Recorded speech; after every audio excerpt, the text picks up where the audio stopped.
అమరావతి రాజధాని కళ నెరవేరబోతోంది. వైసీపీ పాలనలో మూలన పడిన అమరావతి అభివృద్ధి కూటమి పాలనలో అభివృద్ధి దిశగా అడుగులు వేస్తోంది. ఇక్కడ సుమారుగా 40,000 కోట్లతో అభివృద్ధి పనులు జరుగుతున్నాయి. ప్రధాని మోదీ శుక్రవారం 58,000 కోట్ల మేర పనులకు శంకుస్థాపన చేయబోతున్నారు. మొదటి నుంచి అమరావతిని ప్రతిష్టాత్మకంగా తీసుకునే చంద్రబాబు ప్రభుత్వం ఈ కార్యక్రమాన్ని పండుగలా నిర్వహిస్తోంది.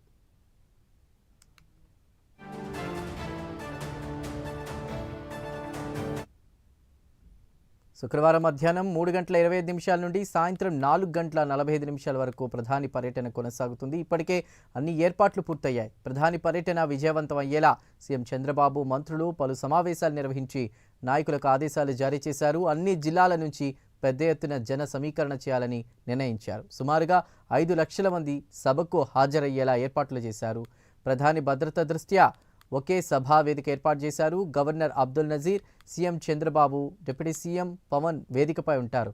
వీరు కాకుండా మంత్రులు నారా లోకేష్, నారాయణ, కేంద్ర మంత్రులు పెమ్మసాని చంద్రశేఖర్, రామ్మోహన్ నాయుడు వేదికను అలంకరిస్తారు. ముందుగా మంత్రి నారాయణ స్వాగత ఉపన్యాసం, తర్వాత లోకేష్, పవన్ ప్రసంగాలుంటాయి. ఆ తర్వాత సీఎం చంద్రబాబు ప్రసంగం, చివర్లో ప్రధాని ప్రసంగం ఉండనుంది. ప్రధాని మోదీ ప్రసంగం సుమారుగా 20 నిమిషాల పాటు ఉండే అవకాశం ఉంది. ప్రధాని ప్రసంగంపై తెలుగు ప్రజలు చాలా ఆసక్తిగా ఎదురు చూస్తున్నారు.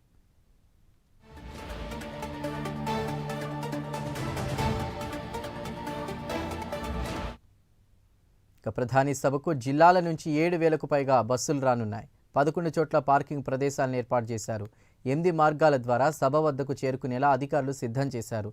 ప్రధాని భద్రత దృష్ట్యా సభా ప్రాంగణాన్ని ఎస్పీజీ ఆధీనంలోకి తీసుకుంది. సుమారుగా 6,000 మంది పోలీసులతో బందోబస్తు ఏర్పాటు చేశారు.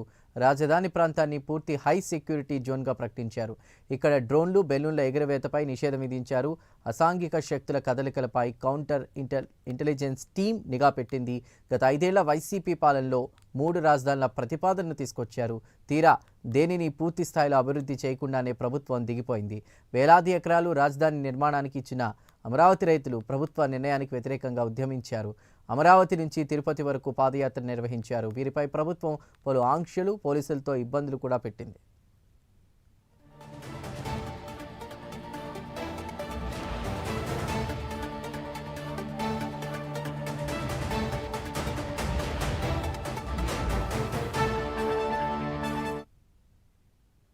అమరావతిని పక్కన పెడితే అసలు ఏపీకి రాజధాని ఏది అనే ప్రశ్నకు కూడా సమాధానం దొరకని పరిస్థితి నెలకొంది. ఇప్పుడు కూటమి అధికారంలోకి రాగానే రాజధానికి అధికార ముద్ర పడినట్లయింది. ఏకంగా దేశ ప్రధాని స్వయంగా వస్తున్న నేపథ్యంలో విభజిత ఆంధ్రప్రదేశ్కు రాజధానిగా అమరావతిని కేంద్రం కూడా అంగీకరించినట్లయింది.